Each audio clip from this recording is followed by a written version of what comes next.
رب زدنی علما وقولوا للناس حسنا۔ وہ زمانے میں معزز تھے مسلمان ہو کر، ہم خوار ہوئے تارک قرآن ہو کر۔ اشاعت دین کا اہم مرکز، صدیقی بیانات۔ السلام علیکم ورحمۃ اللہ وبرکاتہ۔ اللہ کرے کہ آپ سب خیر و عافیت کے ساتھ میں ہوں۔ اگر ہو سکے تو میرے لیے بھی خیر و عافیت اور صحت و تندرستی کی دعا فرماتے رہیے۔ الحمد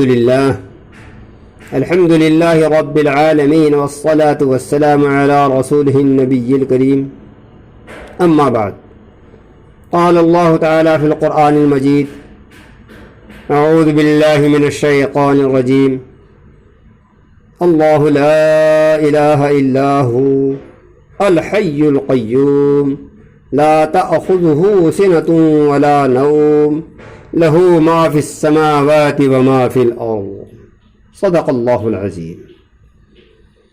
سامعین، اس ویڈیو میں اللہ تعالیٰ کی وحدانیت، یکتائی کے متعلق عرض کروں گا۔ نہایت ہی متوجہ ہو کر سنیں اور ویڈیو کو آخر تک سنیں۔ لیکن ویڈیو کے آغاز سے قبل یہ کہ صدیقی بیانات چینل آپ کے لیے بالکل نیا ہے، لہذا سب سے پہلی فرصت میں اس چینل کو سبسکرائب کر لیں اور ساتھ میں ظاہر ہونے والی گھنٹی کو بھی دبا دیں اور آل کے اوپر ٹچ کر دیں، تاکہ آپ صدیقی بیانات چینل سے منسلک ہو جائیں، جڑ جائیں، اور میری طرف سے جاری کردہ دینی ویڈیوز پر وقت اور بآسانی آپ کو دستیاب ہوتی رہیں اور آپ اسی طرح سے فیض یاب ہوتے رہیں۔ چلیے موضوع کی طرف لوٹتے ہیں۔ سامعین کرام، اس کائنات کو چلانے والی ضرور کوئی ذات ہے۔ ہر ذی عقل کی عقل تسلیم کرتی ہے کہ یہ نظام از خود نہیں چل رہا ہے، بلکہ کوئی لافانی طاقت ہے جو پورے نظام کو چلا رہی ہے۔ کوئی بھی ایسا نہیں کہ جو اللہ کے وجود کا انکار کرتا ہو، بھلے ہی وہ نام کچھ بھی اس کے اس میں ہے۔ وہ اپنے اعتبار سے اس کو گاڈ کہتا ہے یا ایشور کہتا ہے وغیرہ، سوائے دہریے کے کہ دہریہ اللہ کے وجود کو تسلیم نہیں کرتا۔ خیر، ابو الانبیاء سیدنا حضرت ابراہیم خلیل اللہ علیہ السلام نے سورج، چاند، ستارے اور بتوں وغیرہ میں غور کیا کہ ان میں حقیقی معبود کون ہے۔ کوئی سورج کی پوجا کرتا ہے، کوئی ستارے کی، کوئی چاند کو پوج رہا ہے تو کوئی بتوں کو۔ حقیقت میں عبادت کے لائق کون ہے؟ اور انتہائی غور کرنے کے بعد اس نتیجے پر پہنچے کہ یہ سب خدا ہو ہی نہیں سکتے، یہ معبود ہو ہی نہیں سکتے۔ کوئی اور ذات ہے جو عبادت کے لائق ہے، جو معبود ہے۔ سیدنا حضرت علی رضی اللہ تعالی عنہ نے فرمایا کہ میں نے اللہ کی پہچان اپنے مضبوط ارادوں کے ٹوٹ جانے سے کی۔ سامعین، قرآن کریم میں صاف اعلان فرما دیا، اللہ ایسا ہے کہ وہی عبادت کے لائق ہے، تمام کائنات کو وہ سنبھالے ہوئے ہے، نہ اس کو نیند آتی ہے اور نہ ہی اس پر اونگ غالب آتی ہے۔ جو کچھ آسمانوں میں ہے اور جو کچھ زمین میں ہے، سب کے اوپر اسی کی بادشاہت ہے، اسی کی حکومت ہے۔ قرآن کریم میں بے شمار جگہوں پر اللہ کی وحدانیت کو بتلایا گیا، بیان فرمایا گیا۔ ایک جگہ قرآن کہتا ہے، قل هو اللہ احد اللہ الصمد لم یلد ولم یولد ولم یکن له کفوا احد۔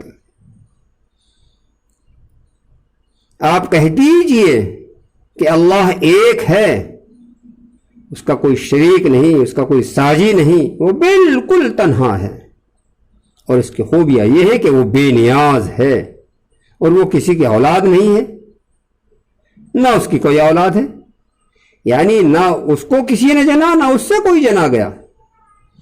بعض لوگ کہتے ہیں کہ فرشتے اللہ کی بیٹیاں ہیں، بالکل سراسر کذب ہے، اللہ ان سب چیزوں سے پاک ہے۔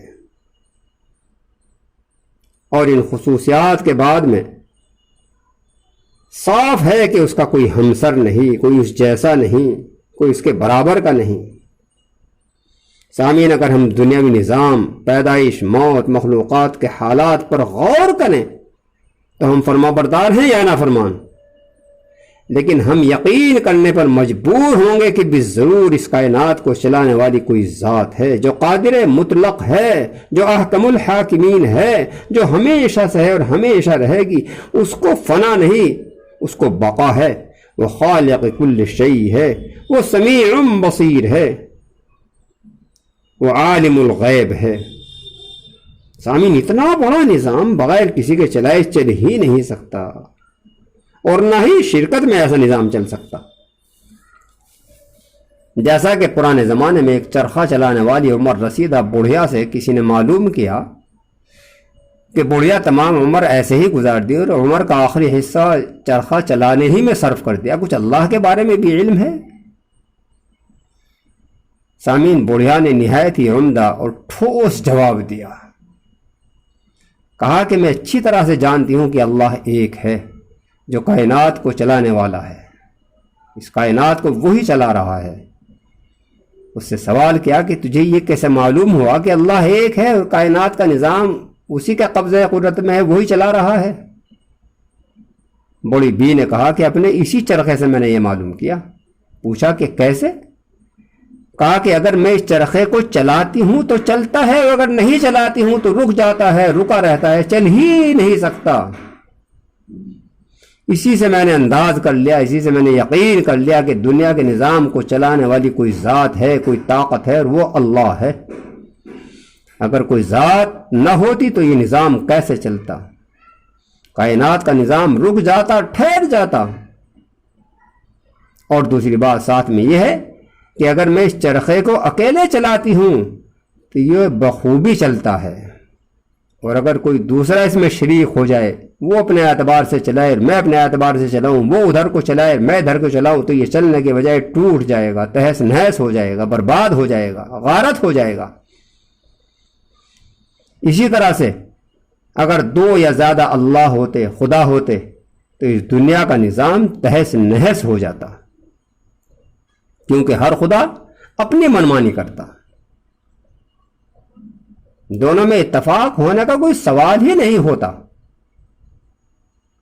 سامعین، قرآن کریم میں اللہ رب العزت نے ارشاد فرمایا، لو کان فیہما آلہۃ الا اللہ لفسدتا۔ خیر، جب انسان غور کرتا ہے تو اس کو ضرور رہنمائی ملتی ہے، اس کو ضرور راستہ ملتا ہے۔ اگر ہم غور ہی نہ کریں تو اس میں ہمارا ہی قصور ہے۔ سنیے، امام اعظم حضرت ابو حنیفہ رحمۃ اللہ علیہ کا دور ہے، اور اللہ رب العزت نے امام صاحب کو بہت عجیب اور قوی ذہانت عطا فرمائی تھی۔ آپ کی ذہانت کے بے شمار واقعات ہیں جن کا احاطہ یہاں دشوار ہے، صرف ایک واقعے کے اوپر اکتفا کرتا ہوں۔ جیسا کہ میں نے بتلایا کہ دہریہ جو کہ اللہ کے وجود کو تسلیم نہیں کرتا، اس نے شاہی دربار میں چیلنج کر دیا کہ میں اللہ کو نہیں مانتا، بلکہ میں یہ یقین کرتا ہوں کہ دنیا کا نظام از خود چل رہا ہے۔ جاندار مخلوقات ہیں، پیدا ہو رہی ہیں اور مر رہی ہیں، اور اسی طرح سے پیڑ پودے اگ رہے ہیں، بڑھ رہے ہیں اور ختم ہو رہے ہیں، وغیرہ۔ بادشاہ وقت نے حضرت امام اعظم ابو حنیفہ رحمۃ اللہ علیہ کو بلوایا اور دہریے کے چیلنج کی اطلاع دی کہ مناظرے کے لیے وقت کا تعین کر لیا گیا، تاریخ کا تعین کر لیا گیا، اور جب وقت آ گیا، وقت مقررہ پر ایک ازدحام اکٹھا ہو گیا، ایک بھیڑ جمع ہو گئی، مجمع اکٹھا ہو گیا، اور دہریہ بھی بڑی تان بان اور اپنے ہم نواؤں کے ساتھ اسٹیج پر پہنچ گیا، لیکن امام صاحب رحمۃ اللہ علیہ ابھی تک تشریف نہیں لائے۔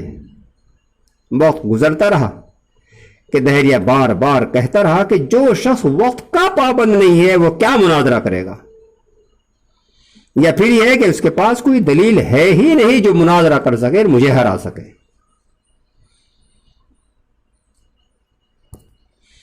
جیسا کہ پہلے بتلایا جا چکا کہ امام اعظم رحمۃ اللہ علیہ نہایت ذہین تھے، قصداً تاخیر سے آئے۔ دہریہ نکتہ چینی کر ہی رہا تھا، امام اعظم رحمۃ اللہ علیہ اسٹیج پر تشریف فرما ہوئے تو دہریے نے سب سے پہلے سوال کر لیا واہ امام صاحب واہ، آپ کیا مناظرہ کریں گے جب آپ وقت کے ہی پابند نہیں ہیں؟ امام صاحب نے فرمایا کہ واقعی میں لیٹ ہو گیا، میں وقت پر نہیں آ سکا جس کا مجھے احساس ہے، لیکن آج ایک ایسا عجیب و غریب واقعہ میرے سامنے پیش آیا کہ میں اس کی وجہ سے لیٹ ہو گیا اور وقت پر نہیں پہنچ سکا۔ ہوا یوں کہ میں صبح سویرے دریا کے کنارے ٹہل رہا تھا، کیا دیکھتا ہوں کہ اچانک ایک بہت بڑا درخت زمین سے اکھڑ کر کے زمین پر گر گیا، حالانکہ کوئی آندھی طوفان بھی نہیں آیا، تیز ہوا بھی نہیں تھی، اور اس کے بعد خود بخود اس کے تختے چر گئے، اور اس سے عجیب بات یہ ہوئی کہ وہ تختے خود بخود آپس میں جوڑ کر ایک شاندار کشتی کی شکل میں ہو گئے، ایک بہترین کشتی تیار ہو گئی، اور اسی پر بس نہیں بلکہ وہ کشتی دریا میں اتر گئی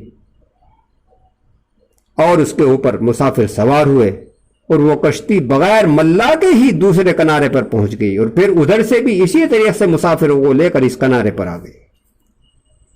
اس واقعے کو دیکھنے میں وقت پر نہیں آ سکا۔ سامعین، یہ سن کر دہریے نے زوردار قہقہ لگایا کہ اتنا صریح جھوٹ، اور اتنا صریح جھوٹ بولنے والا کیا مناظرہ کرے گا؟ لوگوں، آپ نے سنا کتنا صریح جھوٹ ہے کہ آج خود زمین سے درخت اکھڑ کر زمین پر گر گیا، پھر خود بخود اس کے تختے چر گئے، پھر انہوں نے کشتی کی شکل اختیار کر لی، اور پھر وہ کشتی خود بخود دریا میں مسافروں کو لے کر بغیر ملا کے ہی دوسرے کنارے پر پہنچ گئی وغیرہ۔ بھلا کہیں بغیر کسی کے کیے ایسا ہو سکتا ہے؟ ہرگز نہیں۔ امام صاحب یہ بالکل صریح جھوٹ ہے۔ سامعین، امام اعظم ابو حنیفہ رحمۃ اللہ علیہ نے نقطہ پکڑ لیا اور فرمایا کہ دہریے، جب ایک کشتی خود بخود تیار نہیں ہو سکتی جس کی کچھ بھی حقیقت نہیں ہے، معمولی سی حقیقت اور حیثیت ہے، وہ بھی دوسرے کی محتاج ہے، بہرحال محتاج ہے، تو غور کرنے کی بات یہ ہے کہ اس کائنات کا نظام خود بخود کیسے چل سکتا ہے؟ امام صاحب کی اس حکمت اور دانائی سے دہریے کی آنکھ کھل گئی، اور اس نے اقرار کر لیا، تسلیم کر لیا کہ واقعی اس کائنات کو چلانے والی کوئی عظیم الشان ذات ہے جو ہماری آنکھوں سے پوشیدہ ہے۔ اور اسی پر بس نہیں بلکہ یوں کہا کہ امام صاحب ہاتھ بڑھائیے اور مجھے دائرہ اسلام کے اندر داخل کیجیے، اور پورے مجمع کے سامنے اشہد ان لا الہ الا اللہ واشہد ان محمدًا عبدہ ورسولہ پڑھ کر کے دائرہ اسلام میں داخل ہو گیا۔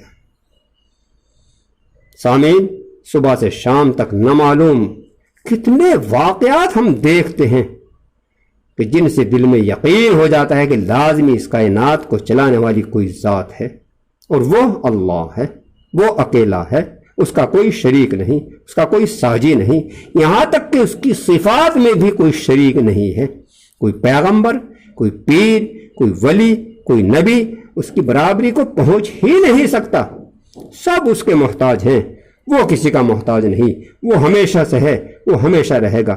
کسی بھی بڑے سے بڑے چھوٹے سے چھوٹے کام کرنے میں اس کو ذرہ برابر بھی دقت اور دشواری نہیں آتی، کہ ایسا ہی بڑے سے بڑا کام اس کے سامنے بالکل ہیچ ہے، وہ قادر مطلق ہے، وہ جب کسی کام کا ارادہ کرتا ہے بس کن کہہ دیتا ہے یعنی ہو جا، اور وہ اسی وقت ہو جاتا ہے۔ قرآن کریم میں اللہ رب العزت نے اس طریقے سے اس کو بیان فرمایا، اذا اراد شیئا ان یقول له کن فیکون۔ سامعین، ویڈیو طویل ہوتی جا رہی ہے، بس انہی معروضات پر اکتفا کرتا ہوں۔ ضروری ہے کہ ہم ان واقعات کے اوپر غور کریں اور اللہ کی یکتائی کو کما حق ہو تسلیم کریں۔ یا اللہ ہمیں اپنی یکتائی کو سمجھنے کی توفیق عطا فرما، اور کما حق ہو اپنی عبادات کی ہمیں توفیق نصیب فرما، اور اپنے محبوب ہمارے اور آپ کے نبی آخر الزماں حضرت محمد مصطفیٰ صلی اللہ علیہ وسلم کی پیروی کرنے کی توفیق عطا فرما، آپ کا اتباع نصیب فرما، آمین یا رب العالمین۔ سامعین، اس ویڈیو کو اپنے متعلقین کے ساتھ میں بھی ضرور شیئر کریں۔ آپ کے اس عمل سے عند اللہ آپ کو اجر عظیم حاصل ہوگا، ثواب جاریہ حاصل ہوگا، اور اگر ہو سکے تو اس کو لائک بھی کر دیں۔ جزاکم اللہ، وآخر دعوانا ان الحمد للہ رب العالمین۔